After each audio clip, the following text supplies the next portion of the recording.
ਸੁਣਾਈਏ ਜੀ ਕਿਤਾਬਾਂ ਦੇ ਕੁਝ ਪੰਨੇ, ਆਓ ਸੁਣੋ ਸੁਣਾਈਏ। ਇਹ ਸਾਰੀ ਦੁਨੀਆ ਗਿਆਨ ਦਾ ਸਾਗਰ ਜਿਸ ਨੂੰ ਮੰਨੇ, ਆਓ ਸੁਣੋ ਸੁਣਾਈਏ ਜੀ ਕਿਤਾਬਾਂ ਦੇ ਕੁਝ ਪੰਨੇ, ਆਓ ਸੁਣੋ ਸੁਣਾਈਏ।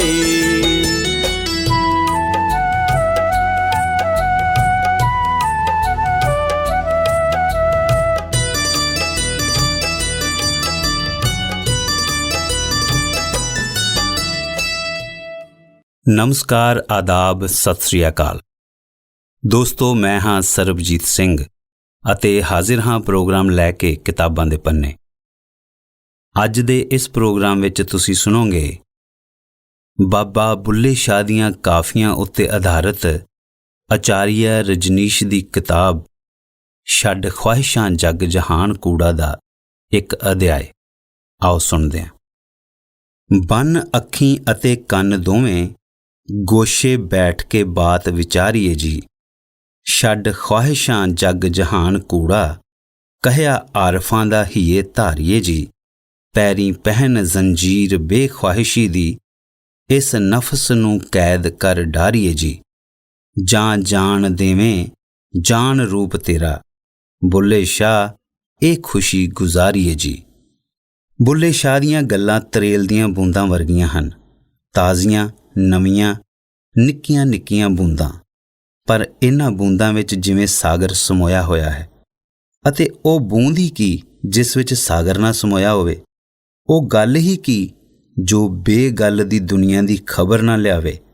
ਉਹ ਸ਼ਬਦ ਹੀ ਕੀ ਜਿਸ ਵਿੱਚ ਨਿਰਸ਼ਬਦ ਦੀ ਵੀਣਾ ਨਾ ਵੱਜਦੀ ਹੋਵੇ। ਬੁੱਲੇ ਸ਼ਾਹ ਕੋਈ ਪੰਡਤ ਨਹੀਂ, ਕੋਈ ਪ੍ਰੋਹਤ ਨਹੀਂ, ਇੱਕ ਅਲਮਸਤ ਫਕੀਰ ਹਨ, ਜਿਨ੍ਹਾਂ ਨੇ ਜਾਣਿਆ, ਜਿਨ੍ਹਾਂ ਨੇ ਜੀਵਿਆ, ਜਿਨ੍ਹਾਂ ਨੇ ਖੁਦ ਪੀਤਾ ਤੇ ਦੂਜਿਆਂ ਨੂੰ ਪਿਆਇਆ। ਸਿਰਫ ਵਿਚਾਰ ਕਰਨ ਬੈਠੋਗੇ ਤਾਂ ਖੁੰਝ ਜਾਓਗੇ। ਬੰਨ ਅੱਖੀਂ ਅਤੇ ਕੰਨ ਦੋਵੇਂ, ਗੋਸ਼ੇ ਬੈਠ ਕੇ ਬਾਤ ਵਿਚਾਰੀਏ ਜੀ। ਅੱਖ ਅਤੇ ਕੰਨ ਦੋਵੇਂ ਬੰਦ ਕਰਕੇ ਹੋਸ਼ ਵਿੱਚ ਬੈਠ ਕੇ ਵਿਚਾਰ ਕਰੋ। ਇਹ ਜ਼ਰਾ ਸੋਚਣ ਦੀ ਗੱਲ ਹੈ। ਇਹ ਤਾਂ ਕਬੀਰ ਦੀ ਉਲਟ ਬਾਂਸੀ ਵਰਗੀ ਗੱਲ ਹੈ। ਅੱਖ ਅਤੇ ਕੰਨ ਹੀ ਤਾਂ ਸਾਡੇ ਦੁਆਰ ਹਨ, ਜਿੱਥੋਂ ਦੀ ਵਿਚਾਰ ਪ੍ਰਵੇਸ਼ ਕਰਦਾ ਹੈ। ਅੱਖ ਅਤੇ ਕੰਨ ਨਾਲ ਹੀ ਅਸੀਂ ਦੇਖ ਕੇ, ਸੁਣ ਕੇ ਜਾਂ ਪੜ੍ਹ ਕੇ ਆਪਣੇ ਅੰਦਰ ਵਿਚਾਰਾਂ ਦਾ ਸੰਗ੍ਰਹਿ ਕਰਦੇ ਹਾਂ ਤੇ ਸਾਡੇ ਅੰਦਰ ਵਿਚਾਰਾਂ ਦੀ ਪਰਤ ਤੇ ਪਰਤ ਜੰਮਦੀ ਜਾਂਦੀ ਹੈ।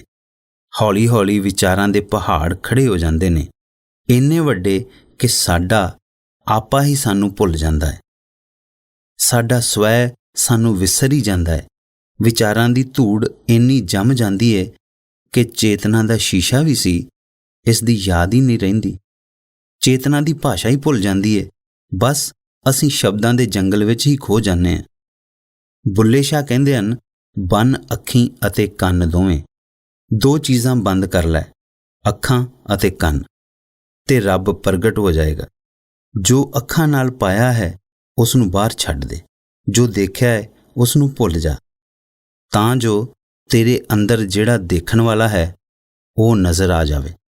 ਜੋ ਸੁਣਿਆ ਹੈ ਉਹਨੂੰ ਵਿਸਾਰ ਦੇ, ਤਾਂ ਜੋ ਤੇਰੇ ਅੰਦਰ ਜੋ ਅਨਹਦ ਨਾਦ ਵੱਜ ਰਿਹਾ ਹੈ ਉਹ ਸੁਣਾਈ ਦੇਣ ਲੱਗ ਪਵੇ। ਸਾਡੇ ਕੰਨ ਬਾਹਰ ਦੀਆਂ ਆਵਾਜ਼ਾਂ ਨਾਲ ਭਰੇ ਪਏ ਹਨ। ਬਾਹਰ ਦਾ ਰੌਲਾ ਰੱਪਾ ਬਹੁਤ ਹੈ, ਸਿਰਫ ਰੌਲਾ ਹੀ ਰੌਲਾ ਹੈ। ਅਤੇ ਅਸੀਂ ਅਜਿਹੇ ਪਾਗਲ ਹਾਂ ਕਿ ਉਸ ਕਚਰੇ ਨੂੰ ਵੀ ਇਕੱਠਾ ਕਰੀ ਜਾਂਦੇ ਹਾਂ। ਵਿਅਰਥ ਦੀਆਂ ਗੱਲਾਂ ਨੂੰ ਵੀ ਲੋਕ ਸਾਂਭ ਕੇ ਰੱਖਦੇ ਨੇ, ਜਿਨ੍ਹਾਂ ਦਾ ਕੋਈ ਮੁੱਲ ਨਹੀਂ, ਕੋਈ ਉਪਯੋਗ ਨਹੀਂ। ਉਹਨਾਂ ਗੱਲਾਂ ਨਾਲ ਆਪਣੇ ਅੰਦਰ ਦੇ ਜਗਤ ਨੂੰ ਇਉਂ ਕਰ ਲੈਂਦੇ ਹਾਂ ਜਿਵੇਂ ਕਬਾੜਖਾਨਾ ਹੋਵੇ। ਬੁੱਲੇ ਸ਼ਾਹ ਕਹਿੰਦੇ, ਜੋ ਦੇਖਿਆ ਹੈ ਉਸ ਨੂੰ ਬਾਹਰ ਛੱਡ ਦੇ। ਉਹ ਤਾਂ ਹੈ ਹੀ ਬਾਹਰ ਦਾ। ਜੋ ਸੁਣਿਆ ਹੈ ਉਹਨੂੰ ਵੀ ਬਾਹਰ ਛੱਡ ਦੇ, ਉਹ ਵੀ ਬਾਹਰ ਦਾ ਹੀ ਹੈ, ਤੇਰਾ ਨਹੀਂ ਹੈ। ਤਾਂ ਤੇਰੇ ਅੰਦਰ ਪਹਿਲੀ ਵਾਰੀ ਨਵੀਂ ਜੋਤ ਜਾਗੇਗੀ, ਨਵੀਂ ਜੋਤ ਦਾ ਅਨੁਭਵ ਹੋਏਗਾ ਤੇ ਤੈਨੂੰ ਪਤਾ ਲੱਗੇਗਾ ਕਿ ਤੇਰੇ ਅੰਦਰ ਸੁਣਨ ਵਾਲਾ ਕੌਣ ਹੈ, ਤੇਰੇ ਅੰਦਰ ਵੇਖਣ ਵਾਲਾ ਕੌਣ ਹੈ। ਮਹਾਵੀਰ ਨੇ ਕਿਹਾ ਹੈ ਕਿ ਮੂਲ ਤੌਰ ਤੇ ਦੋ ਤੀਰਥ ਹਨ, ਜਿਨ੍ਹਾਂ ਤੋਂ ਵਿਅਕਤੀ ਦੂਰ ਦੇ ਉਸ ਪਾਰਲੇ ਕੰਢੇ ਤੱਕ ਪਹੁੰਚ ਸਕਦੇ ਹਨ।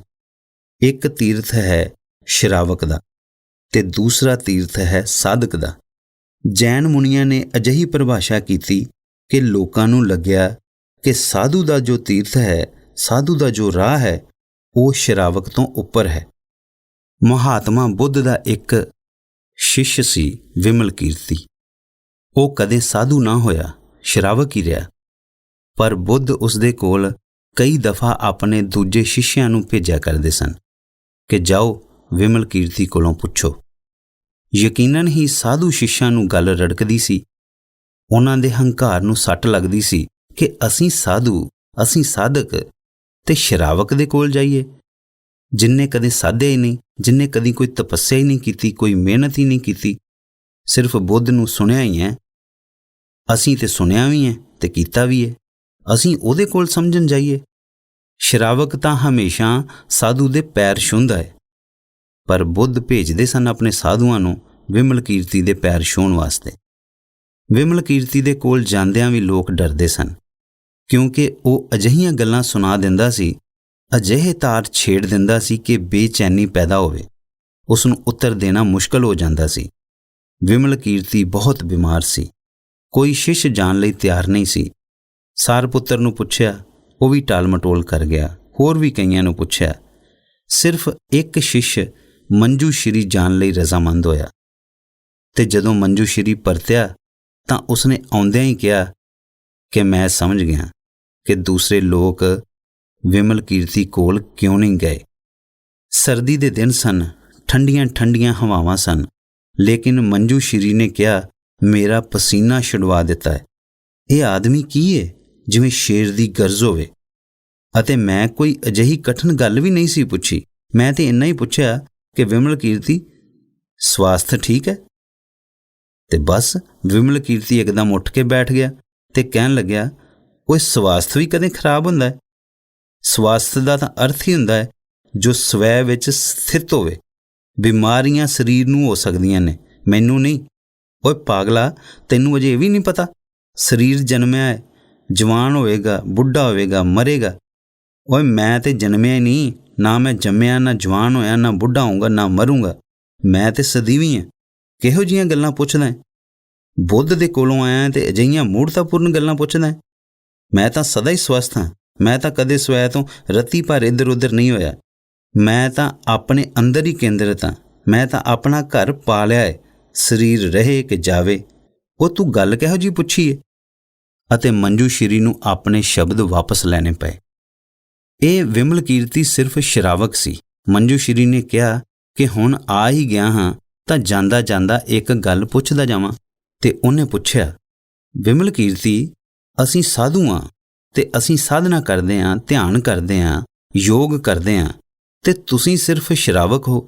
ਤੁਸੀਂ ਸਿਰਫ ਬੁੱਧ ਨੂੰ ਸੁਣਦੇ ਹੋ, ਹੋਰ ਕਦੇ ਕੁਝ ਨਹੀਂ ਕੀਤਾ। ਅਤੇ ਇਹ ਗੱਲ ਕੀ ਹੈ ਕਿ ਸਾਧੂਆਂ ਨੂੰ ਸ਼ਰਾਵਕ ਦੇ ਕੋਲ ਸਮਝਣ ਦੇ ਲਈ ਭੇਜਿਆ ਜਾਂਦਾ ਹੈ ਤੇ ਤੁਹਾਨੂੰ ਉਹ ਕਦੇ ਨਹੀਂ ਕਹਿੰਦੇ ਕਿ ਕਿਸੇ ਸਾਧੂ ਦੇ ਕੋਲ ਸਮਝਣ ਲਈ ਜਾਓ। ਵਿਮਲ ਕੀਰਤੀ ਨੇ ਕਿਹਾ, ਮਿੱਤਰਾ, ਸਾਧੂ ਨੰਬਰ 2 ਤੇ ਆਉਂਦੇ ਹਨ। ਜਿਹੜਾ ਸੁਣ ਕੇ ਸਮਝ ਗਿਆ ਉਹ ਸ਼ਰਾਵਕ ਹੋ ਗਿਆ, ਤੇ ਜਿਹਨੂੰ ਸੁਣ ਕੇ ਸਮਝ ਨਾ ਆਈ, ਉਹਦੀ ਕਿਉਂਕਿ ਬੁੱਧੀ ਗੂੜੀ ਨਹੀਂ ਹੈ, ਉਹਦੀ ਬੁੱਧੀ ਜਰਾ ਮੰਦ ਹੈ, ਉਹਨੂੰ ਸੁਣ ਕੇ ਸਮਝ ਨਹੀਂ ਆਈ, ਇਸ ਲਈ ਉਹਨੂੰ ਕਰਨ ਦੇ ਲਈ ਕਿਹਾ ਜਾਂਦਾ ਹੈ ਕਿ ਲੈ ਭਾਈ, ਤੈਨੂੰ ਸੁਣ ਕੇ ਜੇ ਸਮਝ ਨਹੀਂ ਆਈ ਤੇ ਇੱਦਾਂ ਕਰਕੇ ਵੇਖ ਲੈ। ਮੈਂ ਸੁਣ ਕੇ ਹੀ ਸਮਝ ਗਿਆ, ਕਰਨ ਦੀ ਗੱਲ ਹੀ ਨਹੀਂ ਰਹੀ। ਸੁਣਦੇ ਸੁਣਦੇ ਹੀ ਗੱਲ ਪੂਰੀ ਹੋ ਗਈ। ਬੁੱਲੇ ਸ਼ਾਹ ਠੀਕ ਆਖਦੇ ਹਨ, ਬੰਨ ਅੱਖੀਂ ਅਤੇ ਕੰਨ ਦੋਵੇਂ, ਬਸ 2 ਚੀਜ਼ਾਂ ਬੰਦ ਕਰ ਲੈ। ਇਹ 2 ਚੀਜ਼ਾਂ ਹੀ ਦੂਈ ਦਾ ਪ੍ਰਤੀਕ ਨੇ, ਦਵੈਤ ਦੇ ਪ੍ਰਤੀਕ ਨੇ। ਅਤੇ ਜਿੱਥੇ ਦਵੈਤ ਹੈ ਉੱਥੇ ਹੀ ਵਿਚਾਰ ਨੇ, ਕਿਉਂਕਿ ਜਿੱਥੇ ਦਵੈਤ ਹੈ ਉੱਥੇ ਸੰਘਰਸ਼ ਹੈ। ਉੱਥੇ ਇਹ ਤੈਅ ਕਰਨਾ ਪਵੇਗਾ ਕਿ ਆਹ ਠੀਕ ਹੈ ਕਿ ਉਹ ਠੀਕ ਹੈ। ਤੇ ਜਿੱਥੇ ਦਵੈਤ ਹੀ ਨਾ ਰਿਹਾ ਉੱਥੇ ਵਿਚਾਰ ਕਾਹਦਾ? ਸੋ ਬੁੱਲੇ ਸ਼ਾਹ ਦੀ ਇਸ ਗੱਲ ਨੂੰ ਧਿਆਨ ਨਾਲ ਸਮਝਣਾ ਪਵੇਗਾ।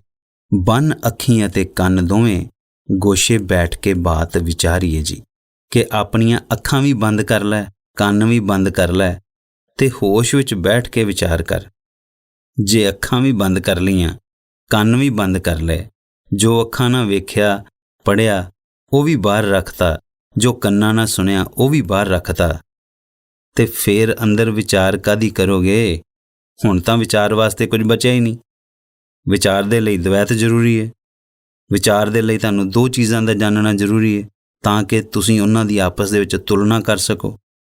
ਜਦੋਂ ਅੱਖ ਵੀ ਬੰਦ ਹੋ ਗਈ, ਕੰਨ ਵੀ ਬੰਦ ਹੋ ਗਏ ਤੇ ਅੰਦਰ ਦਾ ਹੋਸ਼ ਜਗ ਪਿਆ, ਅੰਦਰ ਦਾ ਦੀਵਾ ਜਗ ਪਿਆ, ਫੇਰ ਵਿਚਾਰ ਕਾਦੀ, ਤੇ ਉਸੇ ਨੂੰ ਹੀ ਸਮਾਧੀ ਕਹਿੰਦੇ ਹਨ। ਤੇ ਇਹੋ ਜਿਹੀ ਘੜੀ ਵਿੱਚ ਹੀ ਤੁਹਾਡੇ ਅੰਦਰ ਰੱਬ ਪ੍ਰਗਟ ਹੋ ਜਾਂਦਾ ਹੈ। ਬੁੱਲੇ ਸ਼ਾਹ ਅੱਗੇ ਕਹਿੰਦੇ ਹਨ, ਛੱਡ ਖਵਾਹਿਸ਼ਾਂ ਜਗ ਜਹਾਨ ਕੂੜਾ, ਕਹਿਆ ਆਰਫਾਂ ਦਾ ਹੀਏ ਧਾਰੀਏ ਜੀ। ਅਰਥਾਤ ਇਸ ਜਗਤ ਦੀਆਂ ਖਵਾਹਿਸ਼ਾਂ ਨੂੰ ਛੱਡ ਦੇ, ਇਹ ਜਗਤ ਝੂਠਾ ਹੈ। ਤੇ ਜਿਹੜੇ ਲੋਕਾਂ ਨੇ ਇਹ ਗੱਲ ਜਾਣ ਲਈ ਹੈ, ਉਹਨਾਂ ਵਿਦਵਾਨਾਂ ਦਾ, ਬ੍ਰਹਮ ਗਿਆਨੀਆਂ ਦਾ, ਆਰਫਾਂ ਦਾ ਕਹਿਆ ਆਪਣੇ ਦਿਲ ਵਿੱਚ ਧਾਰ ਲੈ। ਛੱਡ ਖਵਾਹਿਸ਼ਾਂ ਜਗ ਜਹਾਨ ਕੂੜਾ, ਇਹ ਵਿਚਾਰਨ ਦੀ ਗੱਲ ਹੈ ਥੋੜ੍ਹੀ, ਝੂਠਾ ਨਹੀਂ ਕਹਿ ਰਹੇ। ਜਹਾਨ ਨੂੰ ਕੂੜਾ ਕਚਰਾ ਕਹਿ ਰਹੇ ਨੇ। ਇਸ ਜਗਤ ਦੀਆਂ ਖਵਾਹਿਸ਼ਾਂ ਨੂੰ ਛੱਡ ਦਿਓ, ਵਾਸ਼ਨਾਵਾਂ ਨੂੰ ਛੱਡ ਦਿਓ। ਇਸ ਲਈ ਨਹੀਂ ਕਿ ਸੰਸਾਰ ਝੂਠਾ ਹੈ, ਬਲਕਿ ਇਸ ਲਈ ਕਿ ਇਹ ਸੰਸਾਰ ਕੂੜਾ ਹੈ, ਕਚਰਾ ਹੈ।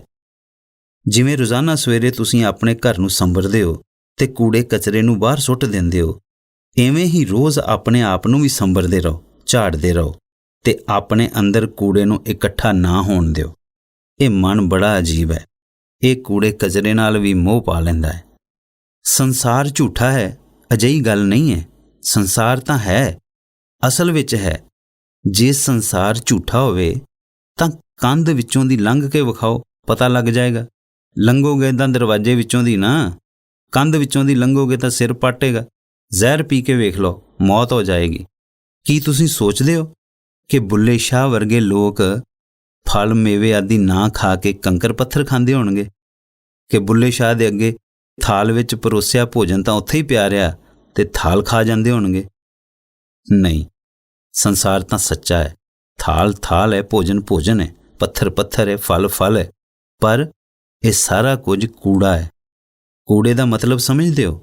ਮੁੱਲਹੀਨ। ਅਰਥਾਤ ਕਿ ਜੇ ਇਹਨੂੰ ਪਾ ਵੀ ਲਿਆ ਤਾਂ ਵੀ ਕੁਝ ਨਹੀਂ ਪਾਇਆ, ਤੇ ਜੇ ਇਹ ਗਵਾਚ ਵੀ ਗਿਆ ਤਾਂ ਵੀ ਕੁਝ ਨਹੀਂ ਗਵਾਚਾ। ਛੱਡ ਖਵਾਹਿਸ਼ਾਂ ਜਗ ਜਹਾਨ ਕੂੜਾ, ਕਹਿਆ ਆਰਫਾਂ ਦਾ ਹੀਏ ਧਾਰੀਏ ਜੀ। ਆਰਿਫਾਂ ਦਾ ਕਹਿਆ ਹੋਇਆ ਅਰਥਾਤ ਉਹਨਾਂ ਲੋਕਾਂ ਦਾ ਕਹਿਆ ਹੋਇਆ ਜੋ ਇਸ ਗੱਲ ਨੂੰ ਜਾਣ ਗਏ ਹਨ, ਜੋ ਉਸ ਰੱਬ ਨੂੰ, ਉਸ ਦੀ ਕਾਇਨਾਤ ਨੂੰ ਜਾਣਦੇ ਹਨ, ਜੋ ਆਪਣੇ ਅੰਦਰ ਦੀ ਅਸਲੀਅਤ ਨੂੰ ਜਾਣਦੇ ਹਨ। ਉਹਨਾਂ ਦੀ ਗੱਲ ਨੂੰ ਆਪਣੇ ਹਿਰਦੇ ਵਿੱਚ ਧਾਰਨ ਕਰੋ। ਆਰਿਫ ਦਾ ਉਹੀ ਮਤਲਬ ਹੁੰਦਾ ਹੈ ਕਿ ਜਿਨ੍ਹਾਂ ਨੇ ਜਾਣਿਆ। ਇਸ ਨਾਲ ਕੋਈ ਸੀਮਾ ਨਹੀਂ ਬਣਦੀ ਕਿ ਮਹਾਤਮਾ ਬੁੱਧ ਨੂੰ ਆਰਿਫ ਕਹੋਗੇ ਕਿ ਬਾਬੇ ਨਾਨਕ ਨੂੰ ਆਰਿਫ ਕਹੋਗੇ।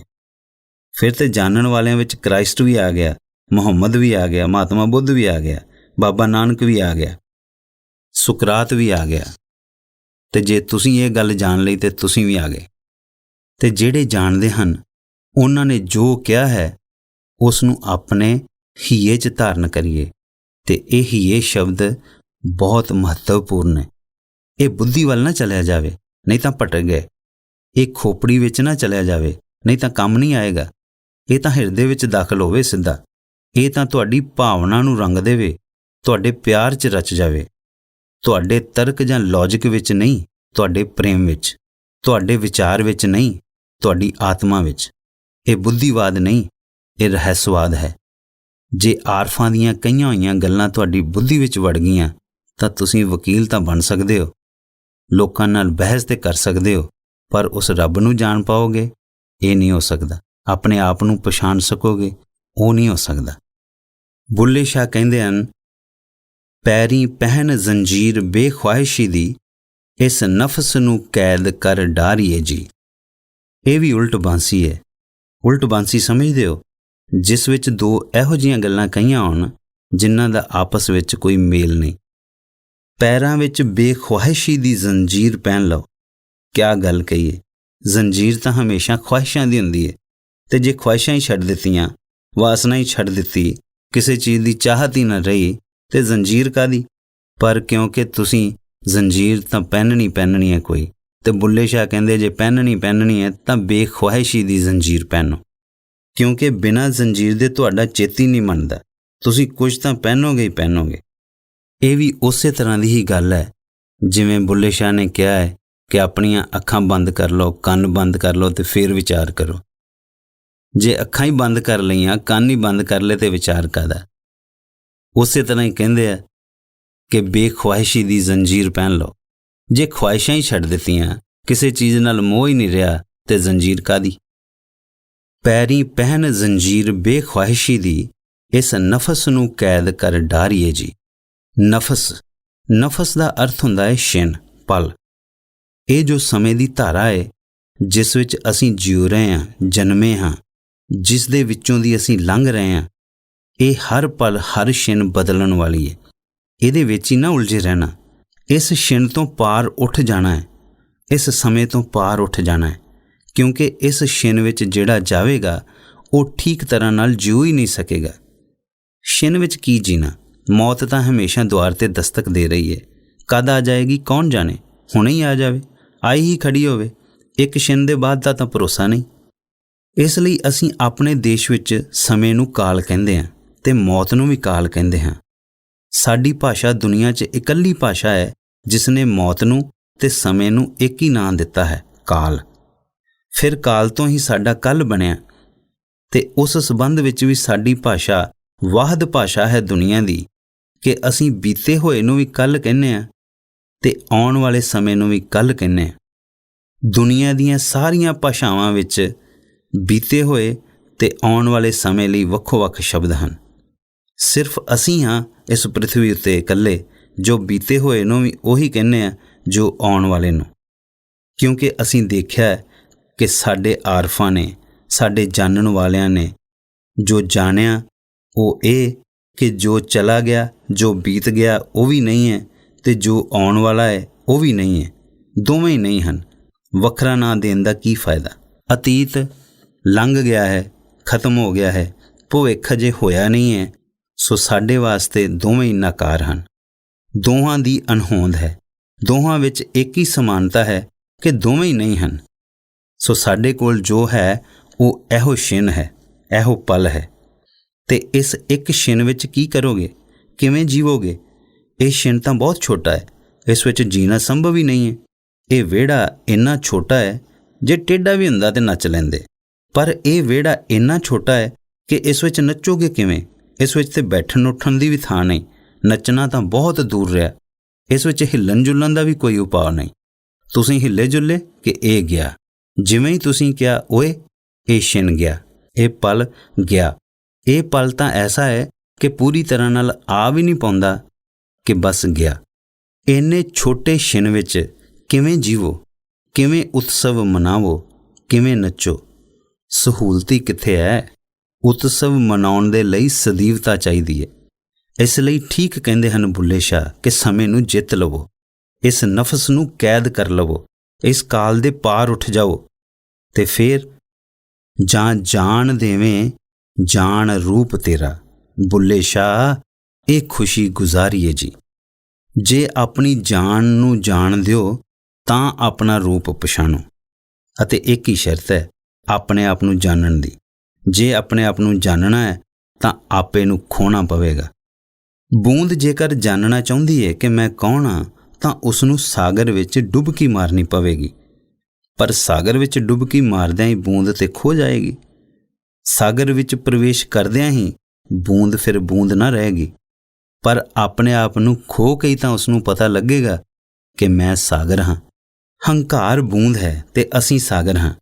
ਜਦ ਤੱਕ ਅਸੀਂ ਹੰਕਾਰ ਨੂੰ ਫੜੀ ਬੈਠੇ ਹਾਂ ਅਤੇ ਕਹਿ ਰਹੇ ਹਾਂ ਕਿ ਇਹ ਮੈਂ ਹਾਂ, ਇਹ ਮੇਰੀ ਜਾਤ ਹੈ, ਇਹ ਮੇਰਾ ਘਰ ਹੈ, ਇਹ ਮੇਰਾ ਦੇਸ਼, ਇਹ ਮੇਰਾ ਪਤਾ ਟਿਕਾਣਾ, ਤਦ ਤੱਕ ਸਾਨੂੰ ਆਪਣਾ ਕੁਝ ਵੀ ਪਤਾ ਨਹੀਂ। ਜਦ ਤੱਕ ਅਸੀਂ ਇਹ ਕਹਿੰਦੇ ਹਾਂ ਕਿ ਇਹ ਮੇਰਾ ਹੈ, ਆਹ ਮੇਰਾ ਨਾਂ ਹੈ, ਇਹ ਮੇਰਾ ਘਰ ਹੈ, ਤਦ ਤੱਕ ਸਮਝ ਲਓ ਕਿ ਸਾਨੂੰ ਆਪਣਾ ਪਤਾ ਹੀ ਨਹੀਂ।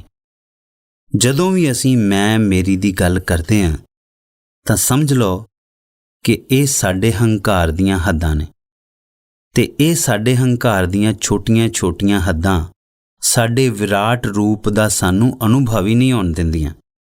ਸਾਡੀਆਂ ਅੱਖਾਂ ਦੇ ਅੱਗੇ ਪਰਦੇ ਪਏ ਹੋਏ ਨੇ ਤੇ ਉਹਨਾਂ ਪਰਦਿਆਂ ਦੇ ਕਾਰਨ ਅਸੀਂ ਪਰਦਿਆਂ ਦੇ ਅੰਦਰ ਜਿੰਨਾ ਛੋਟਾ ਜਿਹਾ ਜਗਤ ਹੈ ਉਸ ਨੂੰ ਹੀ ਆਪਣਾ ਸਭ ਕੁਝ ਮੰਨ ਲੈਂਦੇ ਹਾਂ। ਜ਼ਰਾ ਪਰਦਾ ਚੁੱਕਣ ਤੇ ਦਿਓ। ਕਦੇ-ਕਦੇ ਇਉਂ ਹੁੰਦਾ ਹੈ ਕਿ ਅੱਖ 'ਚ ਛੋਟਾ ਜਿਹਾ ਧੂੜ ਦਾ ਕਿਣਕਾ ਪੈ ਜਾਵੇ, ਜ਼ਰਾ ਕੁ ਕਿਰਕਰੀ ਪੈ ਜਾਵੇ ਅੱਖ ਵਿੱਚ ਕਿ ਪੂਰਾ ਹਿਮਾਲਿਆ ਪਰਬਤ ਸਾਹਮਣੇ ਖੜਾ ਹੋਵੇ ਆਪਣੇ ਵਿਰਾਟ ਸੁਹੱਪਣ ਲਈ, ਤਾਂ ਵੀ ਅੱਖ 'ਚ ਪਿਆ ਨਿੱਕਾ ਜਿਹਾ ਧੂੜ ਦਾ ਕਿਣਕਾ ਉਸ ਹਿਮਾਲਿਆ ਪਰਬਤ ਨੂੰ ਛੁਪਾ ਲੈਂਦਾ ਹੈ। ਜ਼ਰਾ ਜਿੰਨੇ ਧੂੜ ਦੇ ਕਿਣਕੇ ਦੀ ਓਟ ਵਿੱਚ ਵਿਰਾਟ ਹਿਮਾਲਿਆ ਅਲੋਪ ਹੋ ਜਾਂਦਾ ਹੈ। ਤਾਰਿਆਂ ਨਾਲ ਭਰਿਆ ਹੋਇਆ ਆਕਾਸ਼ ਹੋਵੇ ਪਰ ਅੱਖ 'ਚ ਕਿਰਕਰੀ ਪੈ ਗਈ, ਫਿਰ ਕੁਝ ਨਹੀਂ ਦਿਸਦਾ। ਬਸ ਇੰਨੀ ਕੁ ਛੋਟੀ ਜਿਹੀ ਕਿਰਕਰੀ ਹੈ ਸਾਡੀ, ਉਸੇ ਨਾਲ ਸਾਡੀ ਜ਼ਿੰਦਗੀ ਕਿਰਕਰੀ ਹੋ ਗਈ ਹੈ। ਹੰਕਾਰ ਧੂੜ ਦਾ ਛੋਟਾ ਜਿਹਾ ਕਿਣਕਾ ਹੈ ਜੋ ਸਾਡੀ ਅੱਖ 'ਤੇ ਬੈਠ ਗਿਆ ਹੈ। ਬਸ ਉਸਨੂੰ ਪੂੰਝ ਸੁੱਟੋ। ਉਸਨੂੰ ਪੂੰਝਣ ਦੇ ਲਈ ਹੀ ਬੁੱਲੇ ਸ਼ਾਹ ਨੇ ਕਿਹਾ ਹੈ, ਜਾਂ ਜਾਣ ਦੇਵੇਂ ਜਾਣ ਰੂਪ ਤੇਰਾ। ਜੋ ਆਪਣੀ ਜਾਨ ਦੇਣ ਨੂੰ ਤਿਆਰ ਹਨ, ਜੋ ਆਪਣੇ ਹੰਕਾਰ ਨੂੰ ਸੁੱਟਣ ਲਈ ਤਿਆਰ ਹਨ, ਜਿਹੜੇ ਮਿਟਣ ਨੂੰ ਤਿਆਰ ਹਨ, ਜਿਹੜੇ ਸ਼ੂਨੇ ਹੋਣ ਨੂੰ ਤਿਆਰ ਹਨ, ਜਿਹੜੇ ਜ਼ੀਰੋ ਹੋਣ ਨੂੰ ਤਿਆਰ ਹਨ, ਉਹੀ ਜਾਣ ਸਕਣਗੇ ਕਿ ਉਹਨਾਂ ਦਾ ਸਵੈ ਦਾ ਵਿਰਾਟ ਰੂਪ ਕੀ ਹੈ। ਤੇ ਜਿਨ੍ਹਾਂ ਨੇ ਸਵੈ ਦੇ ਰੂਪ ਨੂੰ ਜਾਣ ਲਿਆ, ਉਹਨਾਂ ਨੇ ਸਰਬ ਦੇ ਰੂਪ ਨੂੰ ਵੀ ਜਾਣ ਲਿਆ, ਕਿਉਂਕਿ ਉਹ ਦੋਵੇਂ ਗੱਲਾਂ ਅਲੱਗ ਨਹੀਂ ਹਨ। ਬੂੰਦ ਨੇ ਆਪਣੇ ਸਾਗਰ ਰੂਪ ਨੂੰ ਜਾਣ ਲਿਆ ਤਾਂ ਸਮਝੋ ਸਭ ਬੂੰਦਾਂ ਦੇ ਸੁਭਾਅ ਨੂੰ ਜਾਣ ਲਿਆ। ਜਾਂ ਜਾਣ ਦੇਵੇਂ ਜਾਣ ਰੂਪ ਤੇਰਾ, ਬੁੱਲੇ ਸ਼ਾਹ ਇੱਕ ਖੁਸ਼ੀ ਗੁਜ਼ਾਰੀਏ ਜੀ। ਬੁੱਲੇ ਸ਼ਾਹ ਕਹਿੰਦੇ ਹਨ, ਜੇ ਜ਼ਿੰਦਗੀ ਨੂੰ ਖੁਸ਼ੀ 'ਚ ਗੁਜ਼ਾਰਨਾ ਹੈ, ਜੇ ਜ਼ਿੰਦਗੀ ਨੂੰ ਆਨੰਦ ਦਾ ਇੱਕ ਉਤਸਵ ਬਣਾ ਲੈਣਾ ਹੈ, ਤਾਂ ਇੱਕ ਹੀ ਰਾਹ ਹੈ, ਹੰਕਾਰ ਨੂੰ ਮਿਟ ਜਾਣ ਦਿਓ। ਹੰਕਾਰ ਦੁੱਖ ਹੈ, ਹੰਕਾਰ ਨਰਕ ਹੈ। ਹੰਕਾਰ ਦੇ ਇਲਾਵਾ ਨਾ ਕੋਈ ਦੁੱਖ ਹੈ ਤੇ ਨਾ ਕੋਈ ਨਰਕ ਹੈ। ਅਤੇ ਜਿੱਥੇ ਹੰਕਾਰ ਗਿਆ ਉੱਥੇ ਹੀ ਸਵਰਗ ਦੇ ਦੁਆਰ ਖੁੱਲ੍ਹ ਜਾਂਦੇ ਨੇ, ਅਤੇ ਉਹ ਦੁਆਰ ਤੁਹਾਡੇ ਅੰਦਰ ਹੀ ਹਨ। ਸਵਰਗ ਤੁਹਾਡੀ ਸੁਭਾਵਿਕਤਾ ਹੈ, ਨਰਕ ਤੁਹਾਡਾ ਭੁਲੇਖਾ। ਨਰਕ ਹੈ ਆਪਣੇ ਆਪ ਨੂੰ ਭੁੱਲ ਜਾਣਾ, ਸਵਰਗ ਹੈ ਆਪਣੇ ਆਪ ਨੂੰ ਪਛਾਣ ਲੈਣਾ। ਦੋਸਤੋ, ਤੁਸੀਂ ਸੁਣ ਰਹੇ ਸੀ ਬਾਬਾ ਬੁੱਲੇ ਸ਼ਾਹ ਦੀਆਂ ਕਾਫੀਆਂ ਉੱਤੇ ਆਧਾਰਿਤ ਆਚਾਰੀਆ ਰਜਨੀਸ਼ ਦੀ ਕਿਤਾਬ ਛੱਡ ਖਵਾਹਿਸ਼ਾਂ ਜਗ ਜਹਾਨ ਕੂੜਾ ਦਾ ਇੱਕ ਅਧਿਆਇ। ਅੱਜ ਇੰਨਾ ਹੀ। ਰੱਬ ਰਾਖਾ।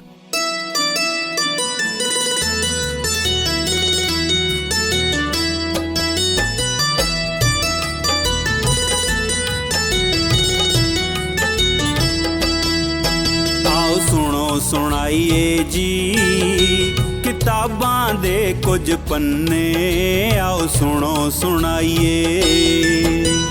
ਇਹ ਸਾਰੀ ਦੁਨੀਆ ਗਿਆਨ ਦਾ ਸਾਗਰ ਜਿਸ ਨੂੰ ਮੰਨੇ, ਆਓ ਸੁਣੋ ਸੁਣਾਈਏ ਜੀ ਕਿਤਾਬਾਂ ਦੇ ਕੁਝ ਪੰਨੇ, ਆਓ ਸੁਣੋ ਸੁਣਾਈਏ।